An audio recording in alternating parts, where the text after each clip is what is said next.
ನಮಸ್ಕಾರ ಎಲ್ರಿಗೂ, ನಾನು ಹರೀಶ್. ನೀವು ನೋಡ್ತಿದ್ದೀರಾ ಎಲ್ ಕನ್ನಡ. ಮೋಟರ್ನ ಸ್ಟಾರ್ಟರ್ಗಳಲ್ಲಿ ಅಂದರೆ 3 ಫೇಸ್ನ ಸ್ಟಾರ್ಟರ್ಗಳಲ್ಲಿ 2 ಥರದ ಸ್ಟಾರ್ಟರ್ ಬರುತ್ತೆ. ಒಂದು ಕಾಂಟ್ಯಾಕ್ಟರ್ ಸ್ಟಾರ್ಟರ್, ಇನ್ನೊಂದು ರಿಲೇ ಸ್ಟಾರ್ಟರ್. ಅಂದರೆ ರಿಲೇ ಸ್ಟಾರ್ಟರ್ ಅಂದರೆ ನಿಮಗೆ ಅದನ್ನು ಡ್ಯೂಯಲ್ ಸ್ಟಾರ್ಟರ್ ಅಂತ ಕರಿತೀವಿ. ಆ ಡ್ಯೂಯಲ್ ಸ್ಟಾರ್ಟರ್ನಲ್ಲಿ ಈ ರಿಲೇ ಇರುತ್ತೆ, ಈ ಥರದ ಒಂದು ರಿಲೇ ಇರುತ್ತೆ. ಈ ರಿಲೇಗೆ ಮೊದಲು ಕರೆಂಟ್ ಪಾಸ್ ಆಗಿ ನೆಕ್ಸ್ಟ್ ಸ್ಟಾರ್ಟರ್ ಮುಖಾಂತರ ಮೋಟರ್ ರನ್ ಆಗುತ್ತೆ. ಈ ಡ್ಯೂಯಲ್ ಸ್ಟಾರ್ಟರ್ನಲ್ಲಿ ಈ ರಿಲೇನಲ್ಲಿ ಏನಾದರೂ ಪ್ರಾಬ್ಲಮ್ ಬಂದರೆ, ಫಾಲ್ಟ್ ಆದರೆ ನಿಮಗೆ ಸ್ಟಾರ್ಟರ್ ವರ್ಕ್ ಆಗಲ್ಲ, ಮೋಟರ್ ಕೂಡ ರನ್ ಆಗಲ್ಲ. ಇವತ್ತಿನ ವಿಡಿಯೋದಲ್ಲಿ ಈ ರಿಲೇನ ನಾವು ಯಾವ ಥರ ಚೆಕ್ ಮಾಡೋದು ಅಂದರೆ ಮಲ್ಟಿಮೀಟರ್ನ ಮೂಲಕ ಈ ರಿಲೇನಲ್ಲಿ ಏನಾದರೂ ಫಾಲ್ಟ್ ಇದ್ದರೆ, ಏನಾದರೂ ಪ್ರಾಬ್ಲಮ್ ಆಗಿದ್ರೆ ಯಾವ ಥರ ಚೆಕ್ ಮಾಡೋದು ಅಂತ ನೋಡೋಣ. ಯಾರೆಲ್ಲ ಮೊದಲನೇ ಸಾರಿ ನಮ್ಮ ವಿಡಿಯೋನ ನೋಡ್ತಿದ್ದೀರಾ, ದಯವಿಟ್ಟು ಚಾನಲ್ನ ಸಬ್ಸ್ಕ್ರೈಬ್ ಮಾಡ್ಕೊಳ್ಳಿ. ಹಾಗೆ ಪಕ್ಕದಲ್ಲಿ ಬೆಲ್ ಐಕಾನ್ ಇದೆ, ಅದನ್ನು ಕ್ಲಿಕ್ ಮಾಡಿ ಆಲ್ ನೋಟಿಫಿಕೇಷನ್ನ ಸೆಲೆಕ್ಟ್ ಮಾಡಿ. ಆವಾಗ ನಾನು ಅಪ್ಲೋಡ್ ಮಾಡುವಂಥ ಪ್ರತಿಯೊಂದು ವಿಡಿಯೋಗಳ ನೋಟಿಫಿಕೇಷನ್ಸ್ ನಿಮಗೆ ಬರ್ತಾ ಇರುತ್ತೆ. ನೀವು ಯಾವುದೇ ವಿಡಿಯೋನು ಕೂಡ ಮಿಸ್ ಆಗದೆ ನೋಡ್ತಾ ಇರ್ಬೋದು. ಬನ್ನಿ ವಿಡಿಯೋನ ಶುರು ಮಾಡೋಣ.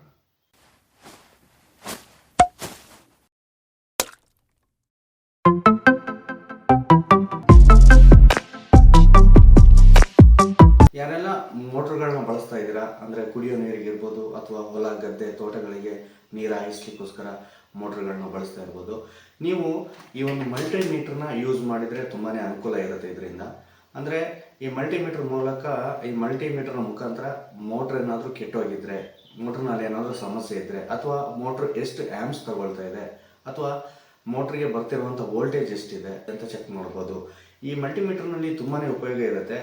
ನೀವು ಇದನ್ನು ಬಳಸಲೇಬೇಕು ಅಂತಿಲ್ಲ. ಇಲ್ಲಿ ಮೋಟ್ರಿಗೆ ಬರ್ತಿರ್ತಕ್ಕಂಥ ಸಪ್ಲೈನಲ್ಲಿ ಏನಾದರೂ ಕಂಟಿನ್ಯೂಟಿನಲ್ಲಿ ಪ್ರಾಬ್ಲಮ್ ಇದೆ ಅಂಥದನ್ನೆಲ್ಲ ಈ ಮಲ್ಟಿಮೀಟರ್ ಮುಖಾಂತರ ಚೆಕ್ ಮಾಡ್ಬೋದು. ಇದನ್ನು ನೀವು ತಗೊಂಡು ಇಟ್ಕೊಂಡ್ರೆ ತುಂಬಾ ಅನುಕೂಲ ಇದೆ. ಇದು ಆನ್ಲೈನಲ್ಲೆಲ್ಲ ತಗೊಳ್ಳೋದಾದ್ರೆ ನಿಮ್ಗೊಂದು 200-250 ರೂಪಾಯಿಗೆಲ್ಲ ಸಿಕ್ಬಿಡುತ್ತೆ. ಅಂಗಡಿನಲ್ಲೂ ಕೂಡ ಅಷ್ಟೇ, ಒಂದು 200-250 ರೂಪಾಯಿಗೆಲ್ಲ ಸಿಕ್ಬಿಡುತ್ತೆ. ಈ ರಿಲೇನ ಮಲ್ಟಿಮೀಟರ್ ಮುಖಾಂತರ ಯಾವ ಥರ ಚೆಕ್ ಮಾಡೋದು ಅಂದರೆ, ಇದರ ಫೇಸ್ ಕನೆಕ್ಷನ್ ಇರ್ಬೋದು, ಅಥವಾ ಆನ್ ಆಫ್ ಸ್ವಿಚ್ನ ಕನೆಕ್ಷನ್ ಇರ್ಬೋದು, ಟೋಟಲಾಗಿ ಇದರ ಒಳಗೆ ಇರುವಂಥ ಮೆಕ್ಯಾನಿಸಮ್ ಬಗ್ಗೆ ಇರ್ಬೋದು, ಕಂಪ್ಲೀಟಾಗಿ ಡೀಟೇಲ್ ಆಗಿ ವಿಡಿಯೋದಲ್ಲಿ ತೋರಿಸ್ತಾ ಹೋಗ್ತೀನಿ. ನೀವು ಸ್ಕಿಪ್ ಮಾಡದೆ ನೋಡಿ, ಆವಾಗ ನೀವೇ ಸ್ವಂತವಾಗಿ ಯಾವ ಥರ ಚೆಕ್ ಮಾಡೋದು ಅನ್ನೋದ್ರ ಬಗ್ಗೆ ನಿಮಗೆ ಗೊತ್ತಾಗುತ್ತೆ. ವಿಡಿಯೋನ ಸ್ಕಿಪ್ ಮಾಡೋಕ್ಕೆ ಹೋಗಬೇಡಿ. ಈ ರಿಲೇನಲ್ಲಿ ನಿಮಗೆ 2 ಬಟನ್ ಕಾಣಿಸ್ತಾ ಇರ್ಬೋದು. ಇಲ್ಲಿ ಬಿಳಿ ಬಣ್ಣದ 2 ಬಟನ್ ಕಾಣಿಸ್ತಾ ಇರ್ಬೋದು. ಇದು ಆಫ್ನ ಬಟನ್ ಆಗಿರುತ್ತೆ, ಇದು ಆನ್ನ ಬಟನ್ ಆಗಿರುತ್ತೆ. ಅಂದರೆ ಈ ಡ್ಯೂಯಲ್ ಸ್ಟಾರ್ಟರ್ನಲ್ಲಿ ಹೊರಗಡೆಗೆ ಕೆಂಪು ಬಣ್ಣದ ಬಟನ್ ಇರುತ್ತೆ ಮತ್ತು ಹಸಿರು ಬಣ್ಣದ ಬಟನ್ ಇರುತ್ತೆ ಆನ್ ಆಫ್ ಮಾಡೋಕ್ಕೆ. ಈ ಕೆಂಪು ಬಟನನ್ನು, ಹೊರಗಡೆಯಿಂದ ಕೆಂಪು ಬಟನನ್ನು ಒತ್ತಿದಾಗ ಇಲ್ಲಿ ಆಪ್ರೇಟ್ ಆಗುತ್ತೆ, ಈ ಸ್ವಿಚ್ ಆಪ್ರೇಟ್ ಆಗುತ್ತೆ. ಹಾಗೆಯೇ ಹಸಿರು ಬಟನನ್ನು ಒತ್ತಿದಾಗ ಈ ಸ್ವಿಚ್ ಆಪ್ರೇಟ್ ಆಗುತ್ತೆ. ಇವಾಗ ಈ ಆಫ್ನ ಏನು ಕನೆಕ್ಷನ್ ಇದೆ, ಇದು ನೋಡಿ ಆಫ್ನ ಕನೆಕ್ಷನ್ ಇದು. ಈ ಕನೆಕ್ಷನ್ನಲ್ಲಿ ಪ್ರಾಬ್ಲಮ್ ಇದೆಯಾ ಅನ್ನೋದನ್ನು ಚೆಕ್ ಮಾಡಬೇಕು. ಚೆಕ್ ಮಾಡಿ ತೋರಿಸ್ತೀನಿ.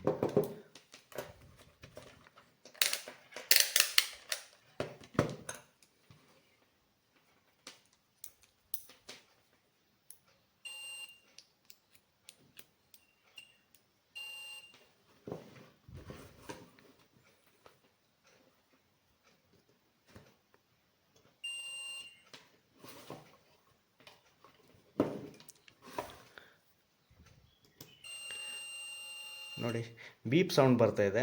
ಅಂದರೆ ಬೀಪ್ ಸೌಂಡ್ ಬಂತು ಅಂತಂದರೆ ನಮಗೆ ಈ ಲೈನ್ ಕರೆಕ್ಟ್ ಆಗಿದೆ ಅಂತ ಅರ್ಥ. ಅಂದರೆ ಇಲ್ಲಿ ಒಳಗಡೆಗೆ ಶಾರ್ಟ್ ಆಗಿಲ್ಲ ಅಂತ ಅರ್ಥ.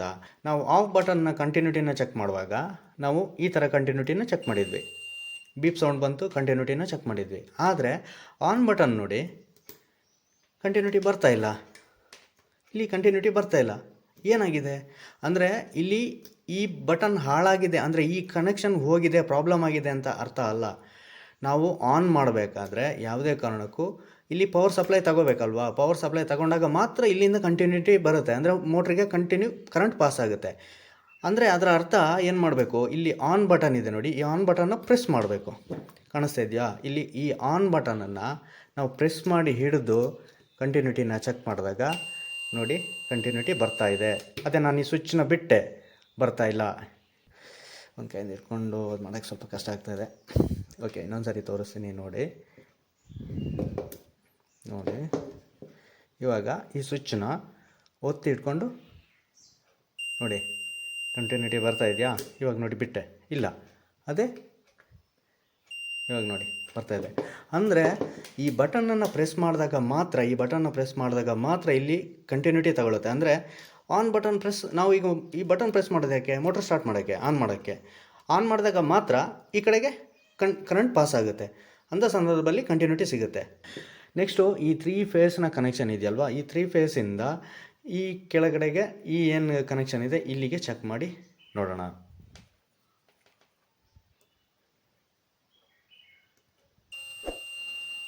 ನೋಡಿ ಬೀಪ್ ಸೌಂಡ್ ಬರ್ತಾ ಇದೆ, ಅಂದರೆ ಈ 3 ಫೇಸ್ನ ಕನೆಕ್ಷನ್ ಇಲ್ಲಿಗೆ ಏನು ಕನೆಕ್ಷನ್ ಇದೆ ಇದು ಸರಿ ಇದೆ ಅಂತ ಅರ್ಥ.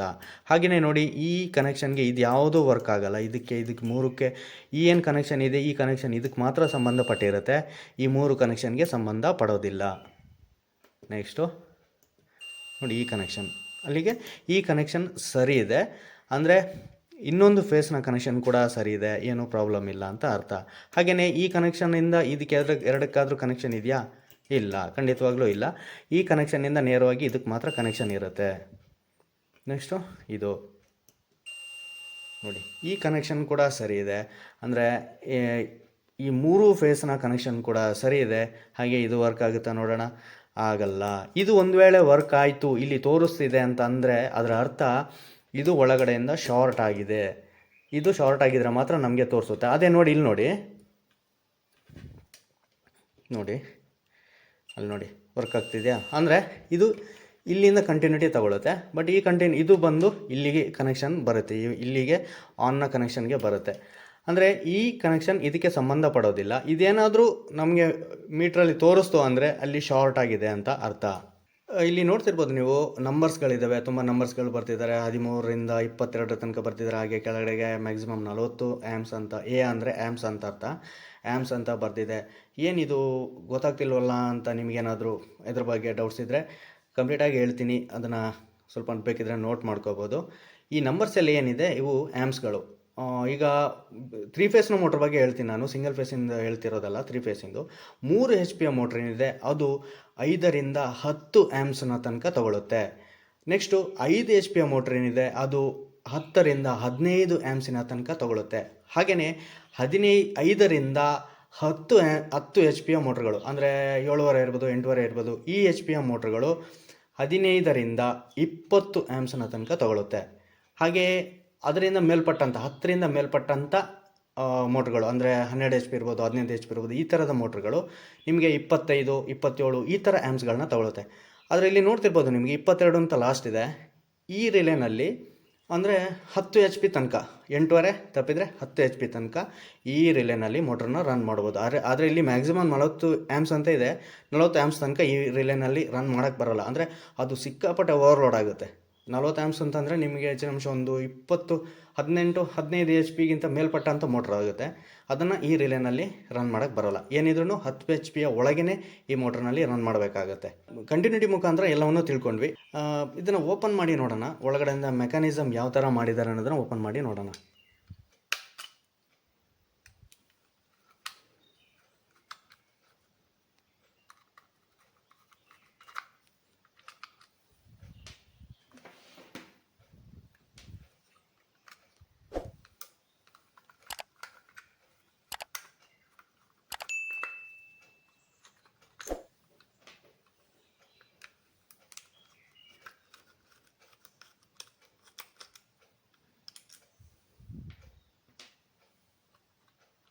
ಇದನ್ನು ತೆಗೆದುಬಿಡ್ತೀನಿ.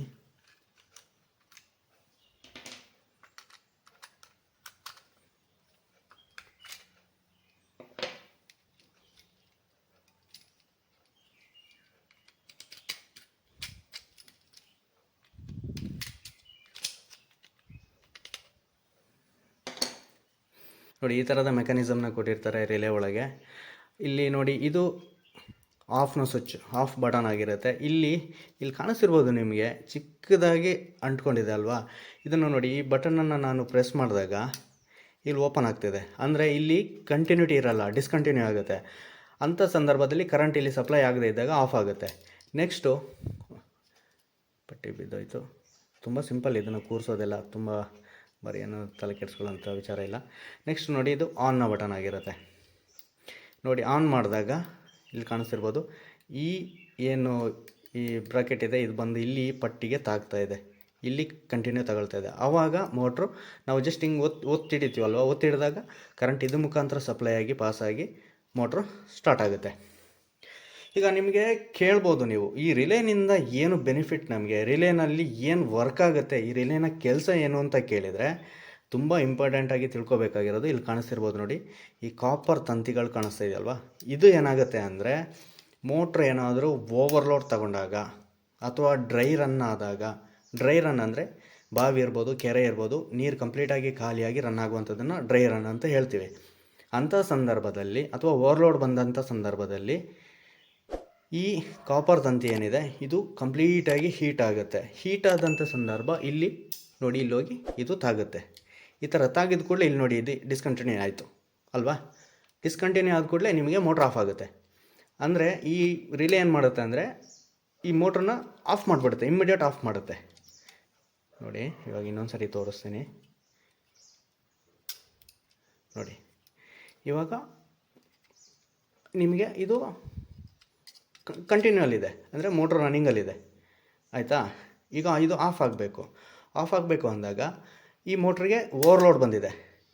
ಈ ರಿಲೇ ಮುಖಾಂತರ ಏನು ರನ್ ಆಗ್ತಿದೆ ಮೋಟ್ರ್, ಆ ಮೋಟ್ರಿಗೆ ಓವರ್ಲೋಡ್ ಆಗಿದೆ. ವೋಲ್ಟೇಜ್ ಜಾಸ್ತಿ ಇರ್ಬೋದು ಅಥವಾ ಡ್ರೈ ರನ್ ಆಗಿರ್ಬೋದು, ಏನೋ ಸಮಥಿಂಗ್ ಏನೋ ಒಂದು ಆಗಿದೆ. ಅಂಥ ಸಂದರ್ಭದಲ್ಲಿ ಇಲ್ಲಿ ಕಾಣಿಸ್ತಿರ್ಬೋದು, ಅಬ್ಸರ್ವ್ ಮಾಡಿ, ಇಲ್ಲಿ ಅಬ್ಸರ್ವ್ ಮಾಡಿ, ಈ ಚಿಕ್ಕ ಸ್ಕ್ರೂ ಏನಿದೆ ಇದು ಹೋಗಿ ತಾಗುತ್ತೆ.